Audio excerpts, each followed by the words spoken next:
Cafe റെസ്റ്റോറൻറ്റുകളിൽ എങ്ങനെയാണ് mojito തയ്യാറാക്കുന്നതെന്ന് കണ്ടാലോ? ആദ്യം ഗ്ലാസ്സിലേക്ക് സ്വല്പം ഐസ് ക്യൂബ്സ് ഇടുക. വൃത്താകൃതിയിൽ ചെറുതായി അരിഞ്ഞ 3 കഷ്ണം ചെറുനാരങ്ങ ഇട്ട് കൊടുക്കുക. 4 പുതിന ഇല ഇടുക. നിങ്ങൾക്ക് ആവശ്യമായിട്ടുള്ള സിറപ്പുകൾ ചേർക്കാവുന്നതാണ്.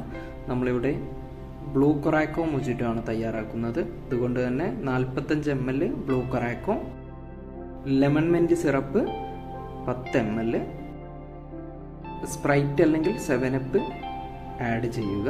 നന്നായിട്ട് മിക്സ് ചെയ്തെടുത്തതിന് ശേഷം ആവശ്യാനുസരണം കസ്കസ് അല്ലെങ്കിൽ ചിയ സീഡ്സ് മൊജിറ്റോയിൽ ആഡ് ചെയ്യാവുന്നതാണ്.